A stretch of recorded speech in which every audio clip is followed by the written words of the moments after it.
Somos uma empresa que busca hoje trazer o que tem de melhor no mercado, buscando hoje todo o Brasil e América Latina. Nossa visão, nossa missão é ser o maior fabricante do segmento de pecuária de leite e gado de corte, buscando constantemente inovação em nosso parque fabril, vindo produtos cada vez mais inovadoras, com uma equipe nossa lá fantástica, produzindo o que tem de melhor no mercado, buscando pesquisa e desenvolvimento, trazer realmente ao mercado o que tem assim para trazer confiança, credibilidade. Já parou para pensar como será o amanhã? A escolha certa hoje constrói o sucesso que virá. Rumo Nutrição Animal.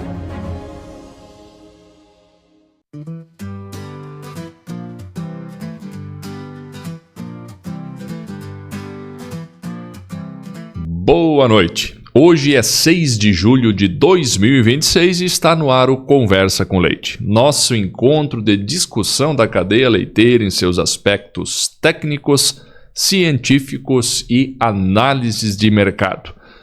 Meio ano se foi, 2026 inicia agora o segundo semestre e com perspectivas que fazem com que a gente remonte ao ano passado e tente buscar alguma similaridade, ao mesmo tempo que nós podemos remontar a 2024 e também tecer este mesmo exercício.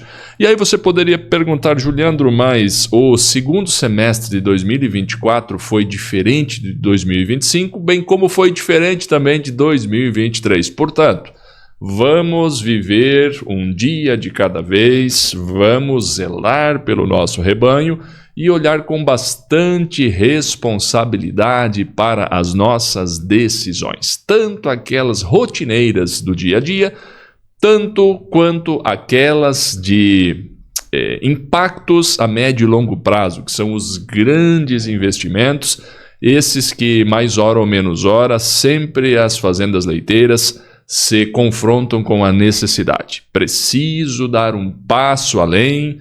E é justamente neste momento de avaliar a médio e longo prazo que nós precisamos ter os nossos números nas mãos, tanto financeiros quanto zootécnicos, para bem entender o que foi, para compreender o presente e para minimamente poder prever o dia de amanhã. Em se tratando de mercado, as variáveis são enormes, comportamento não só local como internacional, o que torna um tanto quanto imprevisível ou difícil de se estimar o que será a produção leiteira, tanto quanto o consumo, neste caso também imprevisto, em um ano eleitoral, em um ano de constantes conflitos internacionais, e também, é lógico, a produção e o consumo de leite internacional, que tem particular impacto também nos preços do Brasil, entendendo que o segundo semestre normalmente é um semestre onde o Brasil torna-se superavitário. O que significa isso? Nós produzimos no segundo semestre volume suficiente para o consumo interno, coisa que, em alguns meses do primeiro semestre, isso não é verdade, e o Brasil acaba, portanto, tornando-se um importador de leite necessário.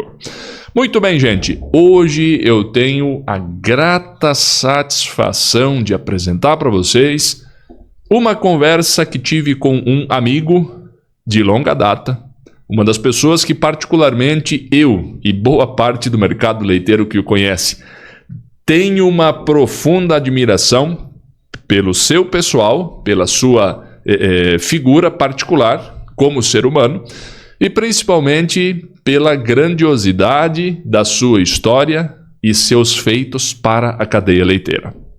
Trata-se do meu amigo José Augusto Osti, da Associação Paranaense de Criadores de Bovinos da Raça Holandesa, a nossa querida PCB-RH, Pessoa essa que, ao longo de décadas, dedicou-se e se dedica. E ainda entendo que se dedicará por muito tempo para o nosso bem. A qualidade de leite, a melhoria da cadeia leiteira brasileira como um todo. O famoso, popular, muito querido Zé Augusto da PCB-RH é o entrevistado do dia de hoje do nosso Conversa com Leite.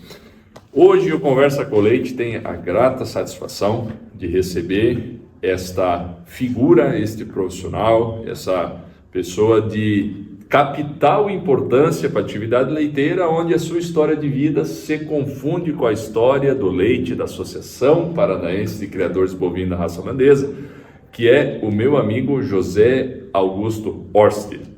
Zé, que satisfação te receber. Obrigado por aceitar o meu convite de estar comigo no Conversa com Leite. Satisfação é toda nossa, Juliano, né? E poder estar participando no Conversa com Leite. Acompanho os podcasts, né?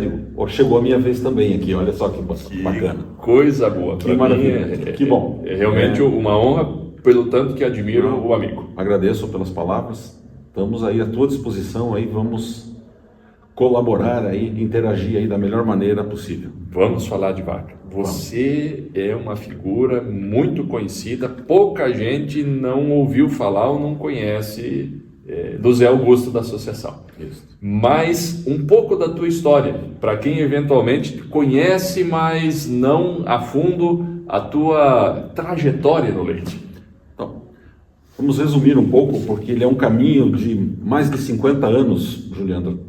Foi quando eu ingressei na associação em 1974, né? Eu iniciei trabalhando lá numa atividade burocrática, depois assumi a parte de controle leiteiro e fiquei mais de 20 anos da minha vida profissional dedicadas à parte de campo do controle leiteiro, supervisionando, implantando ações. Houve toda uma evolução tecnológica no leite, né, de equipamentos, e a gente teve que ir se adequando, e eu acompanhei esse processo. Ao longo do tempo eu acabei assumindo a gestão do Par Leite, que foi criado em 1991, fruto de uma parceria da associação com a Universidade Federal do Paraná e a McGill University canadense, né, num projeto de intercooperação, onde foi implantado aí o primeiro laboratório de análise de leite no Brasil, que realizou as primeiras análises para a contagem de células somáticas, além de gordura e proteína como rotina no controle leiteiro. Isso em 1991. Em 91. Então você veja que aí se startou um diferencial muito grande no uso das informações. Nós deixamos de ter um controle leiteiro para ter uma lactação encerrada, 12 meses depois do parto da vaca, para ter informações mensais que possibilitam um gerenciamento. E é lógico que isso veio evoluindo, né? E aí depois veio com o advento da informática, então a velocidade foi muito grande, né? Nós tivemos que correr mais do que corríamos para poder acompanhar isso. E o laboratório é um outro desafio que está dentro da minha atribuição na associação, de fazer junto com a responsável técnica a gestão disso.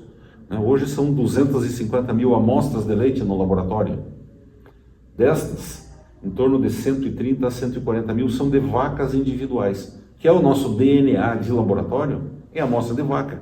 O laboratório está dentro da associação de produtores, de criadores, então a gente foca muito no controle leiteiro. Hoje a gente tem, em controle leiteiro oficial, 450 rebanhos, em torno de 70 mil vacas por mês, em média. Um controle leiteiro oficial, que um controlador vai na propriedade para coletar a amostra, para pegar as informações. E além disso, nós temos hoje 1.200 rebanhos mensais, em que o produtor coleta a amostra de leite e manda para nós, para fazer a qualidade do leite, a gordura, a proteína, o NU, né, o nitrogênio ureico e células somáticas, que é o carro-chefe desse negócio. E isso a gente tem um desafio muito grande, que é estar capacitando todo esse universo de pessoas a fazer uma coleta de amostras de forma adequada. E esse é o nosso grande desafio, que nós podemos falar detalhadamente sobre isso na sequência. Vai ser... Então, a minha trajetória, e agora, mais recente, a gente, na Associação de Criadores, implantou um laboratório de diagnóstico e sanidade animal.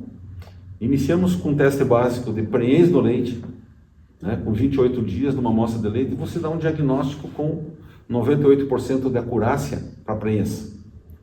E aí viemos agregando. Não é para tirar trabalho do veterinário, deixar bem claro isso, Juliano. Por quê?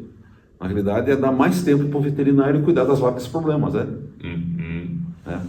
E aí a gente trabalha também com diarreia viral bovina, BVD, neóspora, leucose, IBR. E, mais recente, estamos aí trabalhando com testes em ELISA para brucelose e tuberculose. Já na amostra do leite consegue diagnosticar? Com uma amostra do leite brucelose, você tuberculose. consegue fazer muita coisa. Alguns testes têm que ser no soro sanguíneo e outras no leite, né? Então, isso vem evoluindo. A cada 2, 3 meses tem uma novidade nessa área de análise. Tenho tanta pergunta para te fazer, Zé, e eu vou partir lá para 1974, lá para o início da tua carreira na associação, do teu trabalho, já completando esse ano 52 anos. Como é que eram os resfriadores de leite que haviam nas propriedades? Se é que haviam, era todo o sistema ainda coletado em latões, enfim, como é que era o cenário daquele momento histórico do leite? Olha, eu vivia a virada da chave, né? Do latão para o resfriador. Então, inicialmente, a referência era resfriador de imersão com os latões. Eram latões de fato, não eram tarros plásticos. Tinha uma região que tinha os tarros de alumínio, que ajudava bastante o transportador, porque era bem mais leve. Mas aí, em torno aí de 74, 75, foi quando começaram a surgir os resfriadores efetivamente nas propriedades maiores. Que eram de imersão ainda, de colocar... Não, já tinha, praticamente assim, em algumas regiões se tinha, os produtores todos tinham resfriador, mas eram todos de imersão. Certo. Mas eu digo de 74, 75 começaram a aparecer os resfriadores de expansão. De expansão. Mas era para as propriedades maiores e eles tinham um valor exageradamente alto para a época. Tudo importado, vinha Tudo importado, peso de ouro. Tudo importado, né? Então, e aí teve as invenções brasileiras na época, né? Fazia um recipiente de inox e colocava uma serpentina dentro para gelar esse leite. Até hoje ainda existe, lamentavelmente. Mas o que acontece com isso? A eficiência não era tão alta, né? E aí tinha uma dificuldade muito grande da limpeza dessa serpentina dentro do resfriador. E a gente também estava numa fase que o que se conhecia de limpeza de equipamentos e de resfriadores? Ainda era muito pouco, né? Porque a qualidade desses resfriadores, os importados não tinham que questionar, mas os nacionais ainda tinha qualidade do aço inox, não era desejável, muita solda também não era apropriada. Então se criaram alguns conceitos que até hoje a gente ouve no campo. Não pode lavar com uma solução com água quente o resfriador. Não pode usar detergente ácido no resfriador. Essas coisas que se ouve hoje são frutos daquela época que se implantou. Crendices que na realidade não são minimamente aceitáveis. Para os resfriadores fabricados dentro das normas técnicas, com os materiais adequados até hoje, isso é crendice. Mas o problema é que nós ainda temos, lamentavelmente, no país, resfriadores que são caixas de inox que até gelam o leite. Ou seja, de produção artesanal, muitas vezes, então sua capacidade é aquém do desejável, mas em muitas vezes é uma cultura nossa do Brasil, muitas vezes se compra preço e não produto, né? Fato. Não estou nem falando em qualidade, estou falando em produto. Então essa escolha vai fazer um diferencial, né? E aí teve uma outra situação, falando em resfriadores, importante. Quando nós tínhamos os resfriadores a tarro em imersão, a coleta de leite era diária. Quem lavava o tarro era o laticínio. Quando vieram os resfriadores, começou uma outra era, dizendo assim, agora dá para buscar o leite a cada 48 horas. Mas quem lava o resfriador é na propriedade. Porque o transporte não era granel, não era mais granel. Era o latão que viajava. Era o latão que viajava, era diferente. E o latão viajava num ambiente externo, temperatura ambiente. Imagina que em Toledo no verão, como seria naquela época. Meu amigo.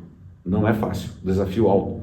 Diferente de hoje, se colocar num caminhão isotérmico, que tem uma eficiência muito alta. Estamos falando dos caminhões atuais, então, em comparação àqueles de 20, 30, 40 anos atrás, cresceu significativamente. Então, isso tudo fez com que houvesse uma evolução na qualidade do leite que chega na plataforma.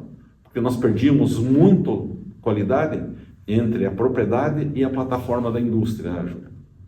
Eu imagino, e talvez toda a tecnologia que hoje se tem, toda a facilidade de logística, que a contagem bacteriana total tenha sido uma evolução da água para o vinho ao longo das décadas, e que hoje nós estejamos num status de qualidade alta, diria eu.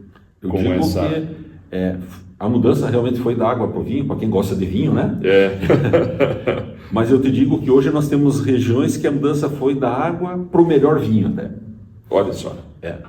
Então nós temos hoje, se falar em termos de Brasil, a gente vai ver que a contagem bacteriana média do Brasil hoje está abaixo de 100 mil.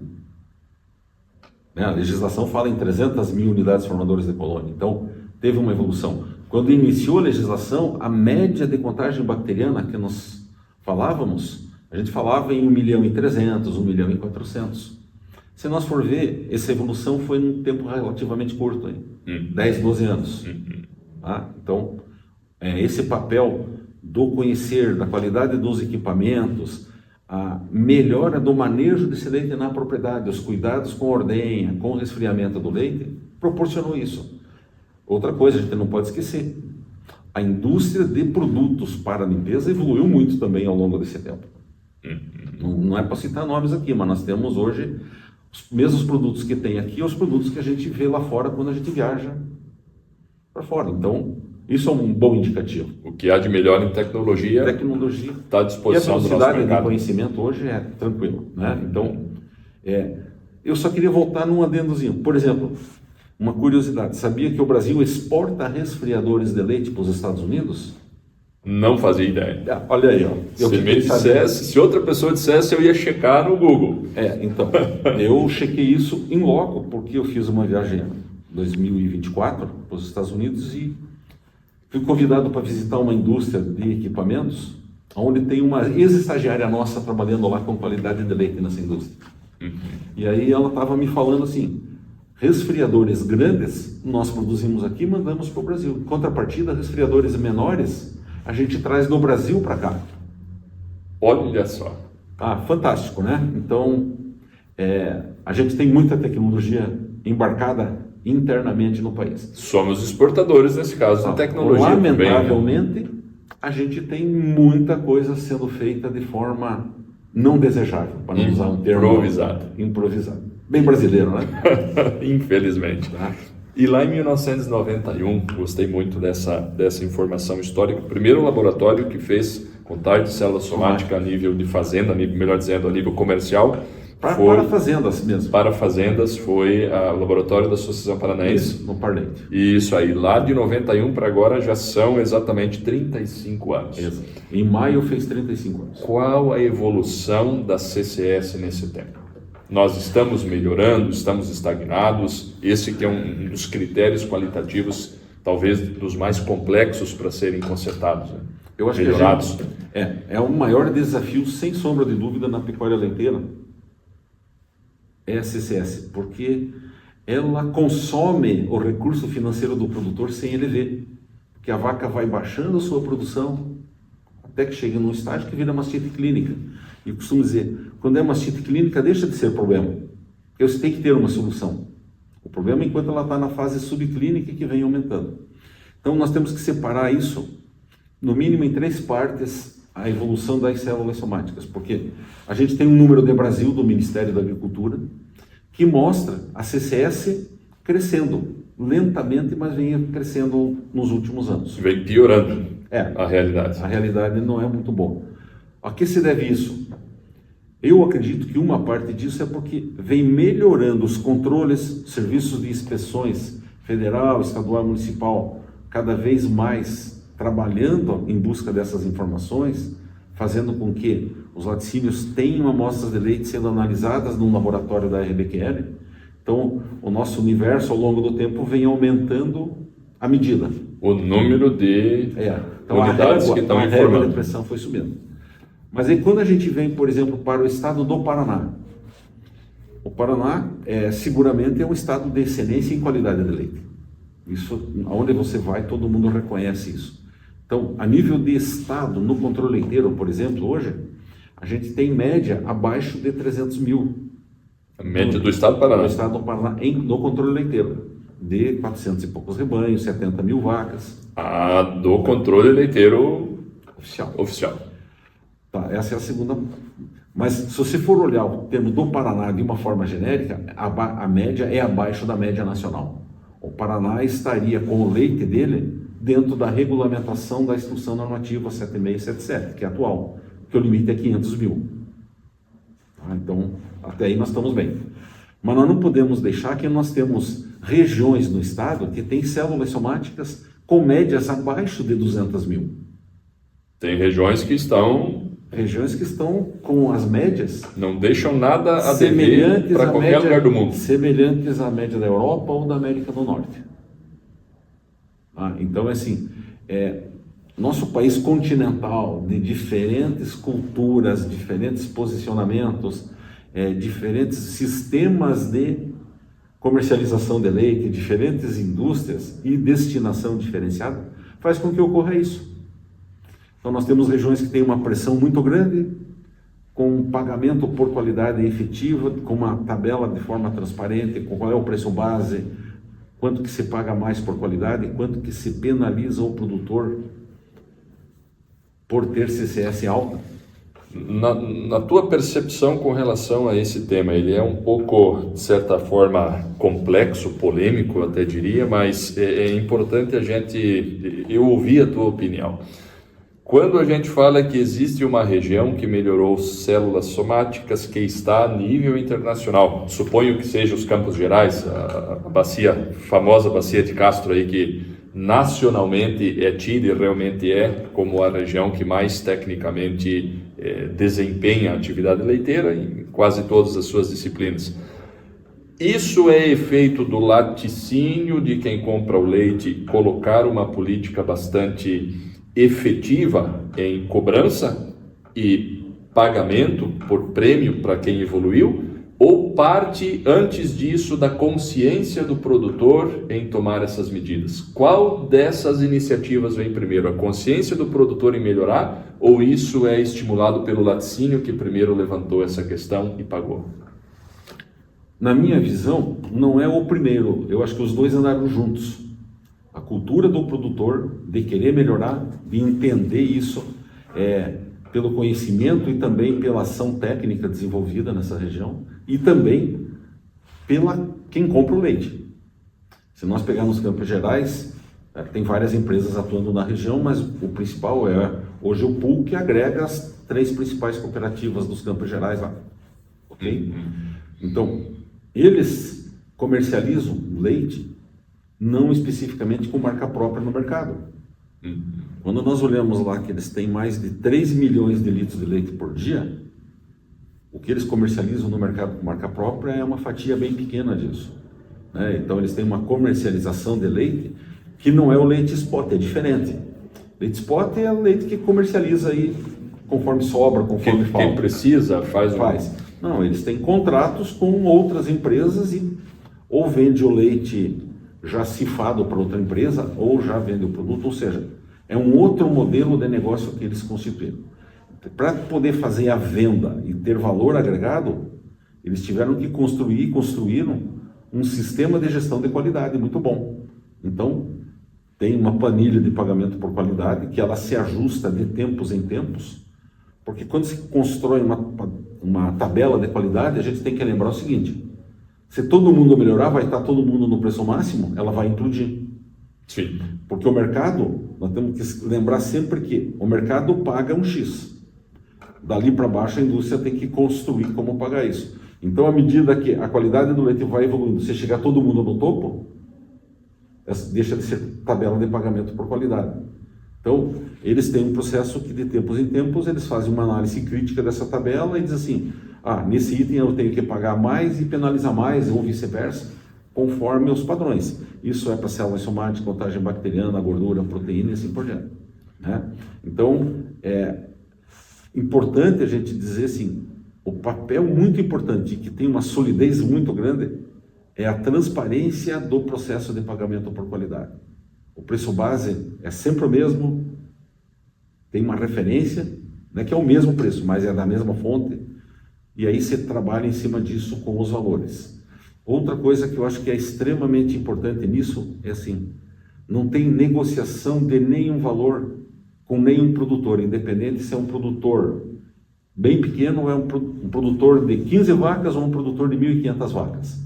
Todos eles vão estar enquadrados na tabela. Lógico que tem lá uma tabela que vai dizer assim, o produtor de 1.500 vacas vai ter um adicional por volume. Natural isso. Logisticamente é mais interessante. Coerente que tá? seja. Mas nós não podemos deixar de falar o seguinte, Juliano, nessa conversa. Nós vamos encontrar, não só no Paraná, mas como em outras regiões do país, pequenas regiões que têm leite com a mesma qualidade. Se nós formos em Rondônia, nós vamos achar leite com qualidade igual ao leite americano. Se eu for no Rio Grande do Sul, da mesma forma. Então, nós temos ilhas de qualidade distribuídas pelo país, por diferentes interesses.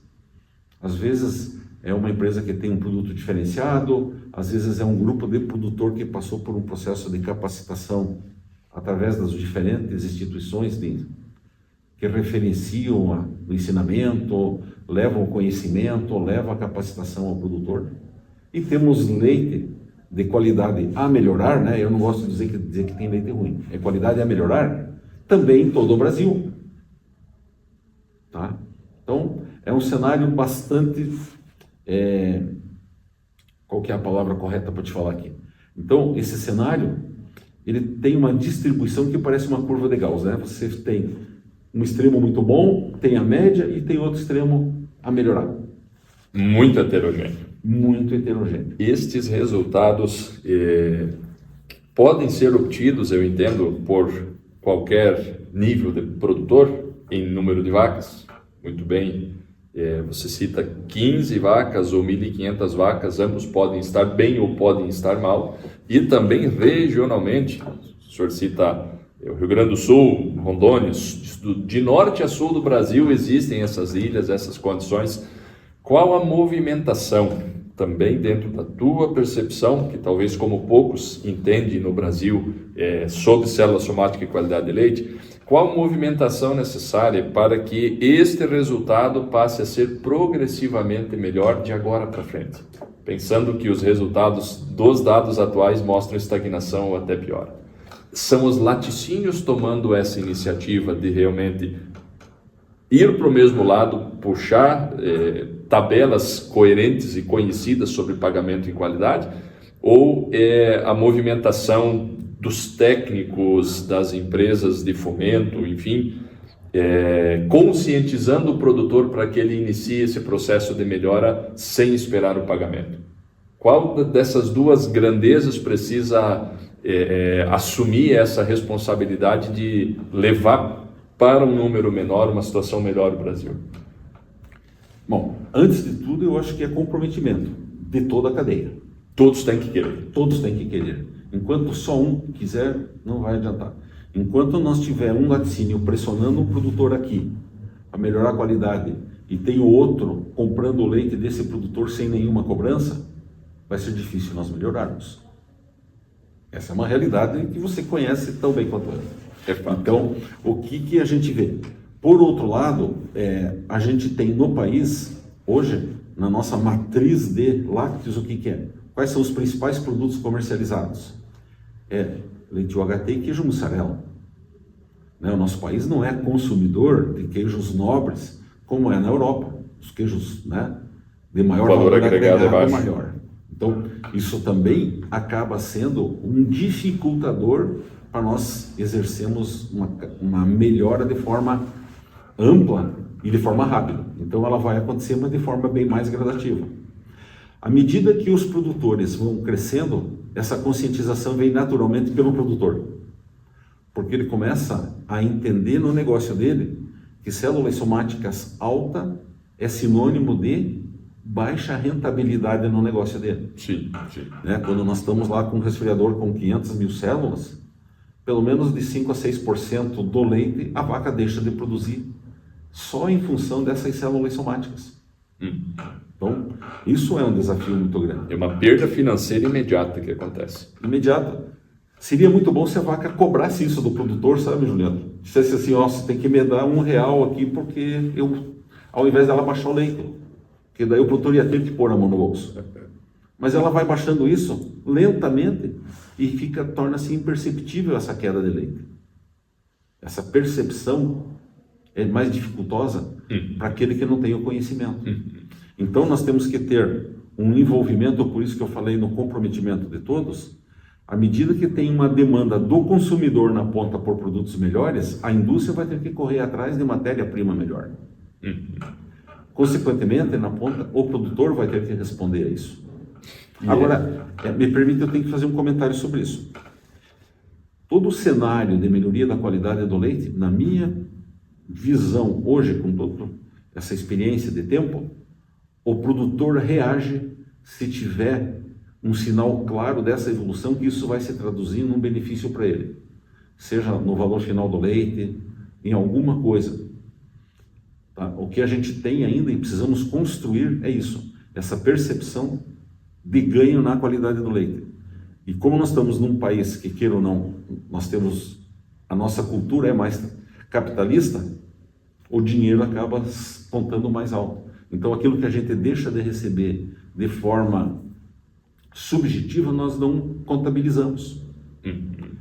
E a outra coisa que nós temos que ter muita clareza, nós ainda somos importadores de leite, né?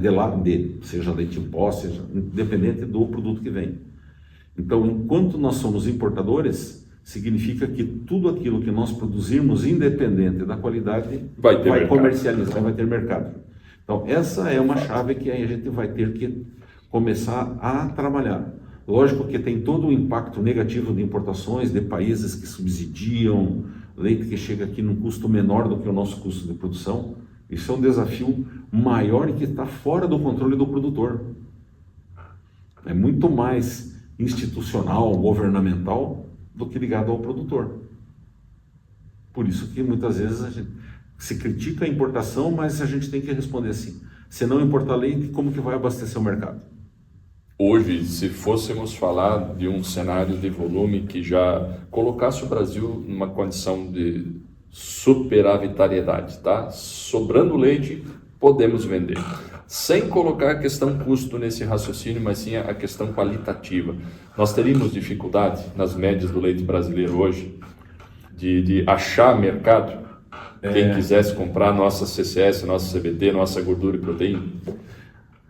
Eu acho que seguramente nós estaríamos atendendo o mercado internacional com algumas empresas regionalmente.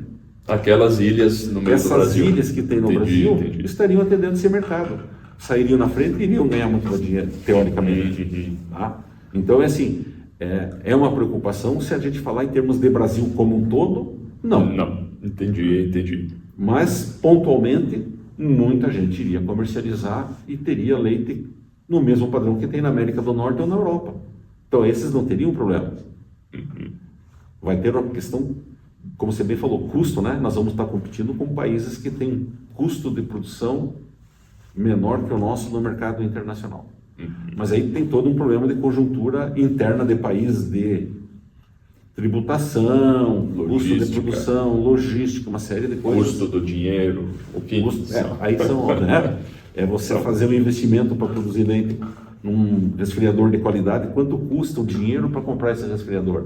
Quando você vai no imposto mercado, em cima desse resfriador. É uma série de situações. Diferente de países que ele não subsidia o leite, mas ele acaba subsidiando os insumos para o leite. É diferente.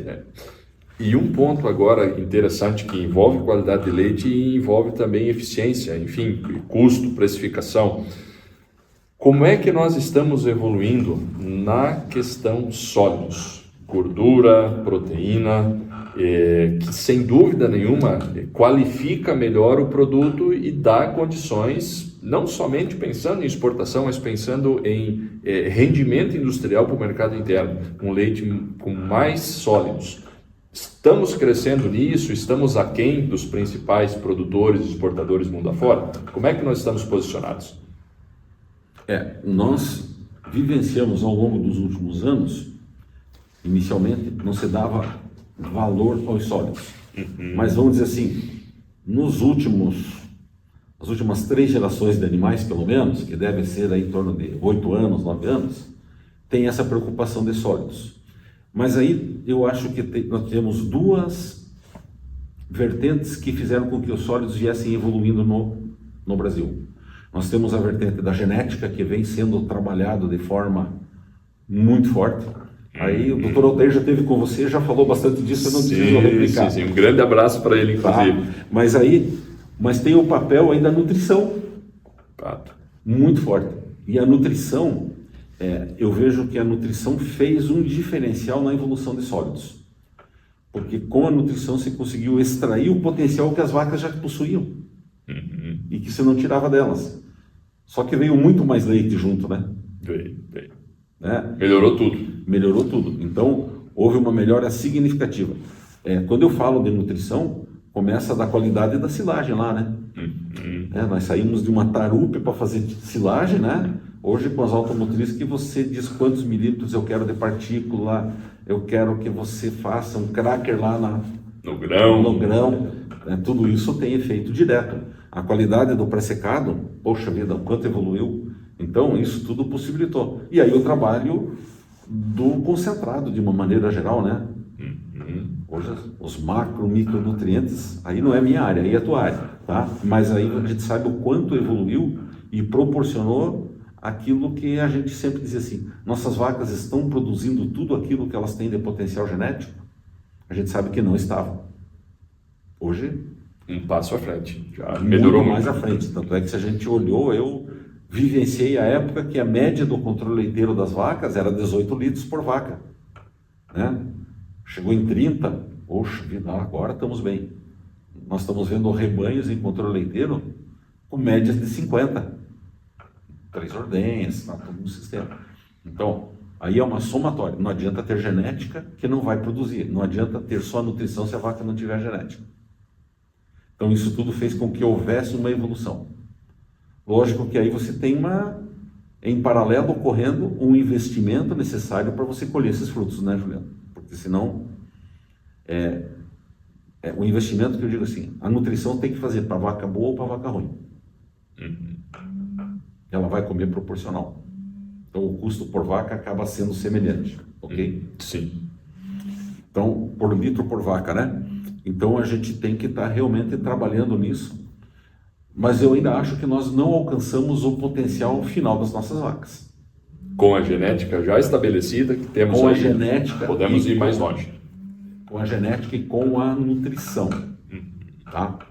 Um exemplo disso que eu acho que tem aí, assim, se nós formos olhar nas análises de leite, nós trabalhamos muito tempo que era a relação gordura e proteína, né? Pelo menos a gordura-proteína tinha que ter uma relação lá maior que 1,2 e tudo. Depois veio o NUL, né? Nitrogênio ureico. Mas agora nós estamos trabalhando, esse ano a Associação Paranaense no laboratório passou a informar ácidos graxos. Perfil de ácido graxo do leite. Então você pega a gordura e quebra o perfil de ácidos graxos. É uma cadeia lá que a gente está distribuindo, formatando hoje 11 resultados. 11 ácidos graxos diferentes nessa cadeia. Nós estamos trabalhando, se pensar na nutrição, essencialmente o quê? 3. Efetivamente 1. Nós trabalhamos muito forte o de novo, o pré-formado e o misto. E os outros todos? E enxergando que existe aqui uma importância enorme se esses dados forem informados, por exemplo, ao consumidor final. Dentro de ácidos graxos, sabidamente auxiliares ou prejudiciais da própria saúde cardiovascular, por exemplo, olhando apelos à saúde do consumidor. Vai ter um momento da saúde do consumidor, mas eu acho é uma palavra que eu não gosto muito de utilizar, né? Eu vejo aqui divagando um pouco lá. Eu vejo que o consumidor ainda precisa ter um conhecimento muito grande sobre o leite, porque ele vive alguns modismos. De fato. Por exemplo, estamos vivendo o modismo do leite sem lactose, ou zero lactose. Boa parte das pessoas que consomem esse leite é porque eles acham que são intolerantes à lactose, mas nem sabem o princípio como funciona a lactose. Quando você vai num pediatra, que o pediatra fala que aquela criança que tem 6 meses de vida é intolerante à lactose, reveja se não tem outro pediatra para ver isso. É um mamífero que nasceu e viveu até ali com alguma fonte. Obviamente, na distribuição normal em todos, vai ter algumas que realmente vão ser. Mas o fato é que algumas, elas são alérgicas à proteína do leite. Né? Ou a 2-1, aquela coisa. Mas que, com o avançar da idade, naturalmente ela perde essa alergia. Então ela deixa de ser alérgica à proteína do leite. E ela nunca foi intolerante à lactose. O que a família faz? Aí começa aquela coisa de começar a recomendar... Sem lactose. Extrato vegetal, né? Que quando ele fala leite de vegetal, não existe, vegetal não dá leite. Dá suco, dá extrato, qualquer outro. Não dá leite. Eu acho que esse é o ponto. Leite é de mamífero. Então, nós precisamos evoluir muito nisso ainda, nesse conhecimento para chegar ao... Então, nós falar em ácidos graxos para esse consumidor, eu enxergo que ainda está um pouquinho distante, sabe? Há um abismo na compreensão. Mas antes disso, a indústria vai ver a importância dos ácidos graxos. E o rendimento industrial e a qualidade de produtos. Nós já sabemos que dentro da cadeia de ácidos graxos, por exemplo, você consegue saber, um exemplo mais trivial, a manteiga. Muita gente não consome manteiga porque ela coloca na geladeira e fica dura. Mas se você pegar na cadeia de ácidos graxos e identificar, tem um deles lá, que vai fazer com que mesmo você refrigerando a manteiga, ela não vai ficar empedrada, vai ficar malhada. E se você observar, quando você consome manteiga, às vezes da mesma marca, um potinho é mais macio para passar no pão e o outro não. Então, a origem desse leite. Impactando nessa qualidade tão visível. Tá? Então, eu acho que a gente tem muito que aprender ainda sobre ácidos graxos. A Europa, principalmente, está muito mais adiantada que nós nisso. Então, eu vejo que essa correlação das empresas, as grandes empresas de laticínios, vão começar a enxergar isso com um olhar diferenciado e vão passar a utilizar esse leite de melhor maneira. Que é a mesma coisa, você falou em leite A2, A1, A2, A2, se nós formos olhar geneticamente, nem todas as vacas têm essa deficiência do A2, A1.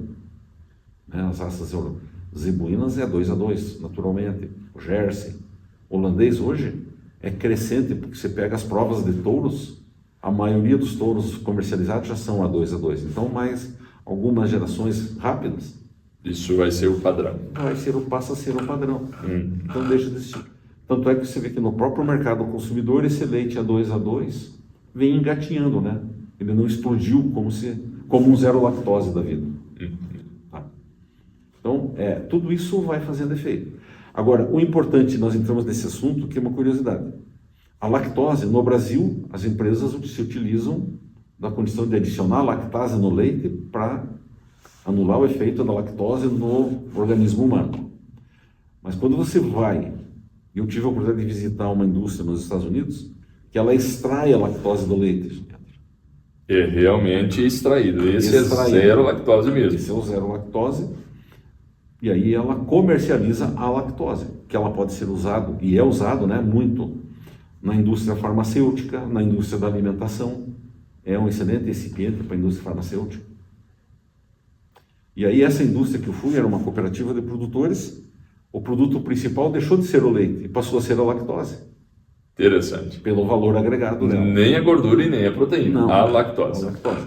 E essa era uma indústria com um volume de leite 100% transformando em queijos zero lactose e leite em pó zero lactose.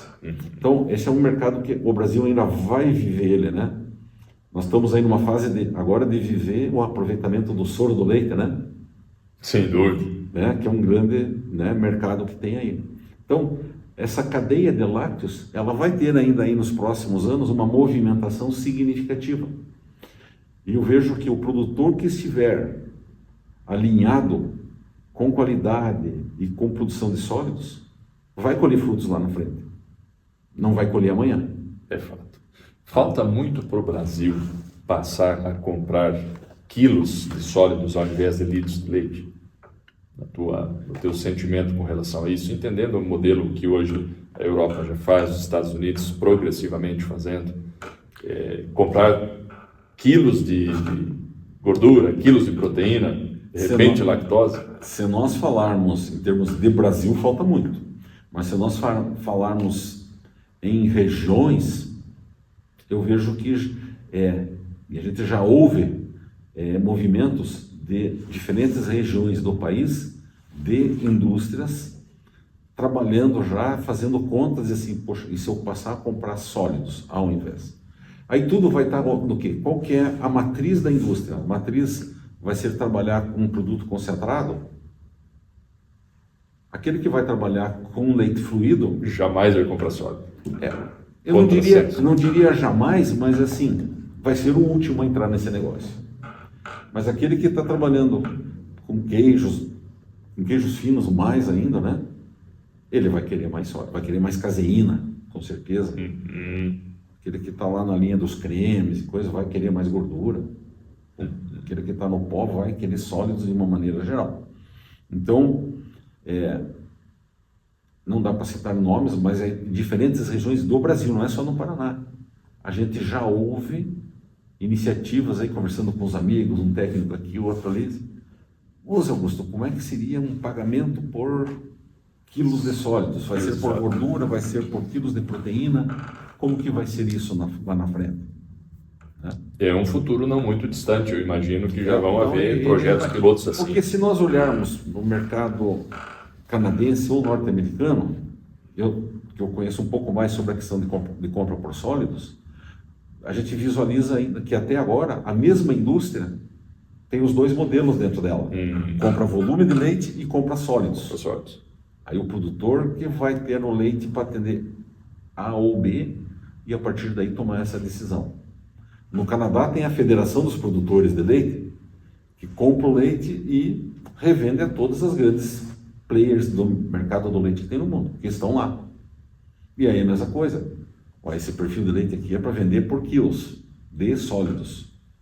E aí esse quilo de sólidos também tem uma conjuntura da seguinte maneira. Eu vendo só gordura, eu vendo só proteína ou vendo os dois. Tudo vai estar direcionado à destinação final na indústria. Então, mas eu acredito, e eu estou afirmando até, eu acredito que não muito em breve a gente vai começar a ser surpreendido por ações no Brasil, de uma empresa aqui, outra lá, começando a comprar leite de produtores. Vai comprar de muita gente? Não, vai comprar de poucos produtores. Mas já será uma experiência e um passo importante de evolução para a cadeia. Eu digo que até nem é mais experiência, sabe? Eu já digo que é uma iniciativa direta, sabe, Juliano?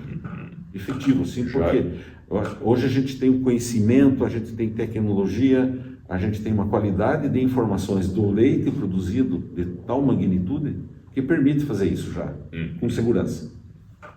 E em 2036, como é que nós estaremos em 2036 na questão qualidade de leite no Brasil? Quais são as movimentações de agora que vão trazer daqui a 10 anos um cenário futuro? O que você imagina que será daqui a 10 anos?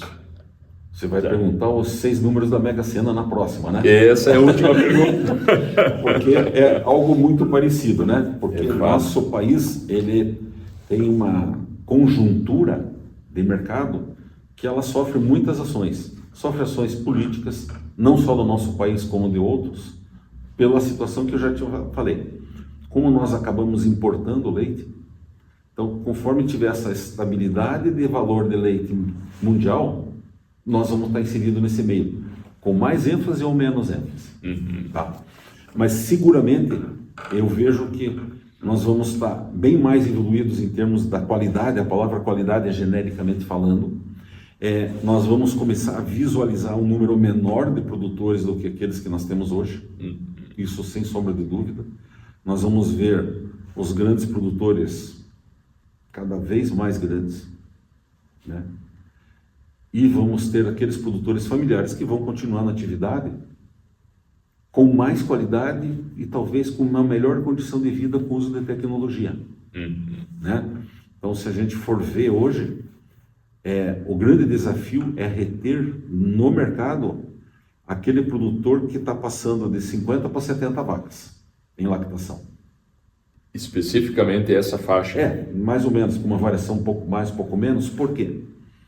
Porque ele deixa de ser familiar, ele vai precisar contratar mão de obra, mas em paralelo ele precisa construir uma estrutura de produção de leite para um número maior de vacas.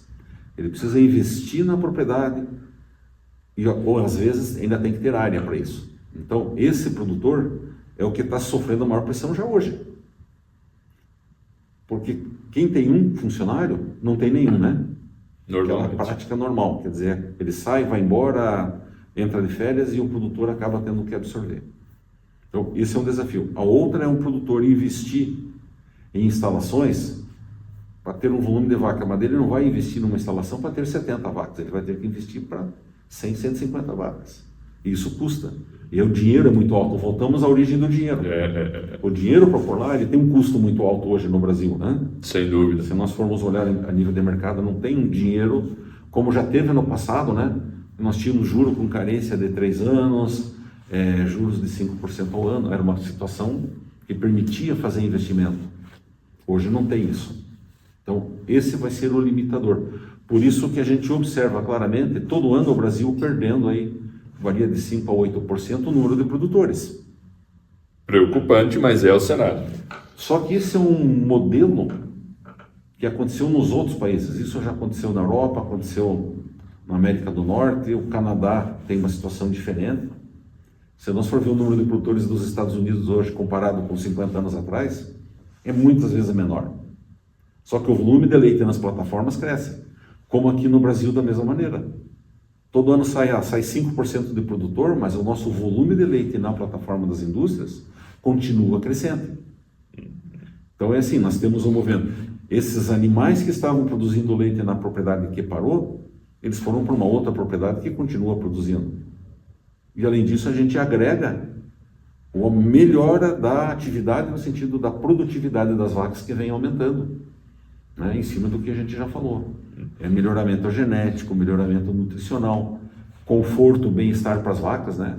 Se imagina chegar 30 anos atrás e falar para um produtor que ele ia fechar as vacas e climatizar um barracão. Alguma coisa futurista? Muito futurista. Inimaginária. No mínimo ele ia dizer assim, agora o Zé Augusto endoidou de vez. Agora ele endoidou, né? É uma realidade hoje, né? Fato. Então a questão do conforto, do bem-estar animal está proporcionando todas essas melhorias e esse crescimento, sabe, Júlio?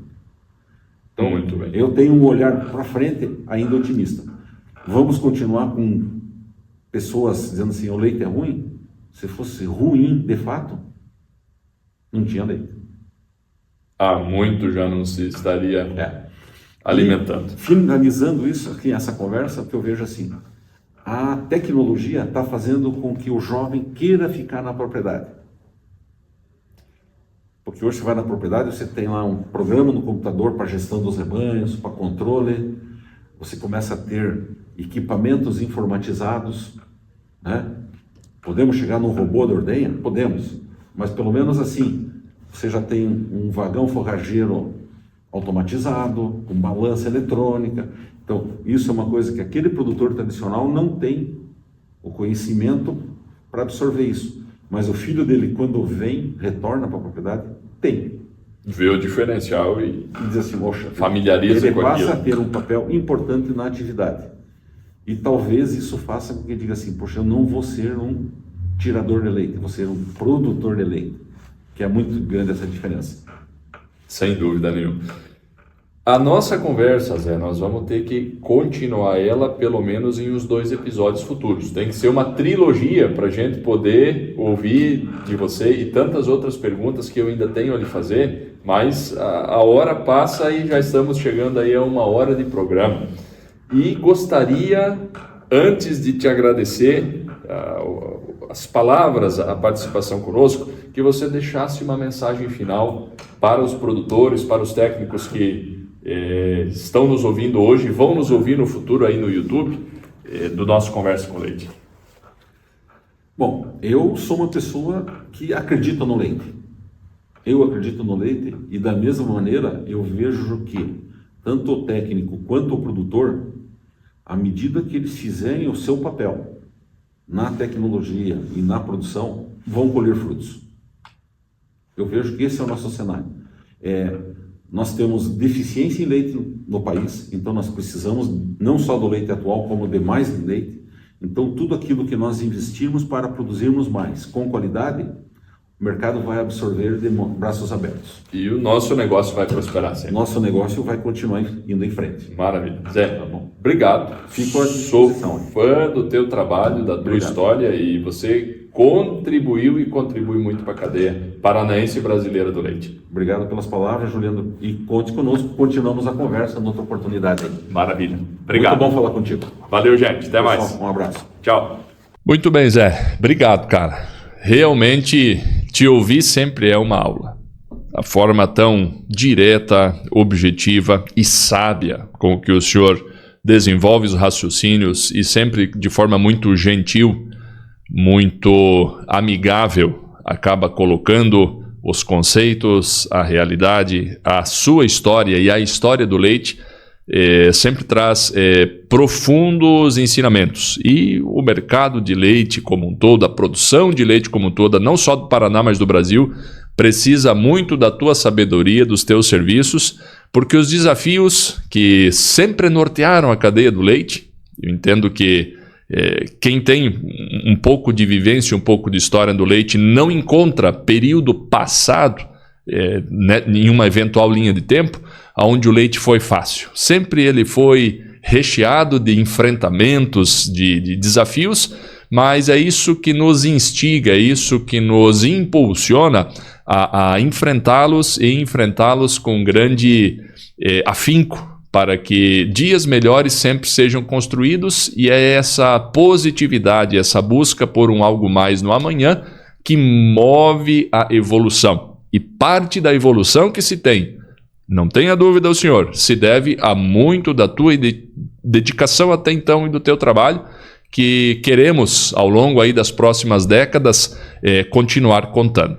O senhor e tantos outros profissionais que hoje na Associação Paranaense, em todas as associações Brasil afora, da raça holandesa, tantas organizações, tanto público quanto privadas, que se dedicam à pesquisa, que se dedicam à assistência à extensão rural, é que se faz esse nosso Brasil continental evoluir cada vez mais no leite, para que a gente possa encontrar e alcançar o lugar que realmente merecemos no cenário internacional.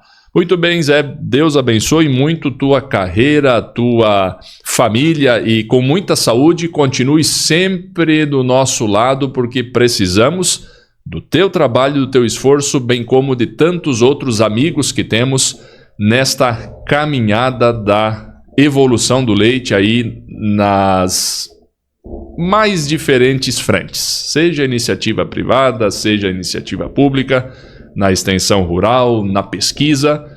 É de boas pessoas e de positividade que nós construímos um amanhã melhor. Muito bem, meus amigos, deixo um forte abraço, meu reconhecimento, meu agradecimento à Phytobiotics, sempre ao nosso lado, fazendo com que o conteúdo do Conversa com Leite possa chegar às mais diversas pessoas que se interessam pelo leite. Também um forte abraço aos amigos da Gelgás e da Rumo Nutrição Animal. A todos vocês que nos acompanharam no dia de hoje e que nos acompanharão no futuro no YouTube, também deixo o meu reconhecimento, meu agradecimento por sempre estarem conosco, e até uma próxima oportunidade. Um grande abraço a todos.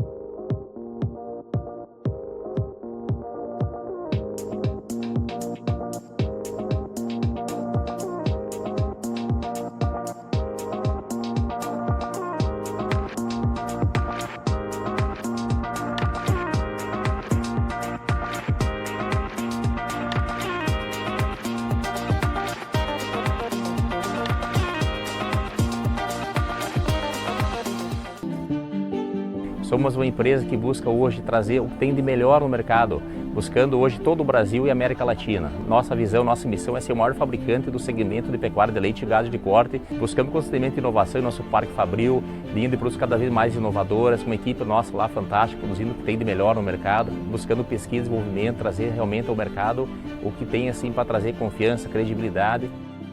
Já parou para pensar como será o amanhã? A escolha certa hoje constrói o sucesso que virá. Rumo Nutrição Animal.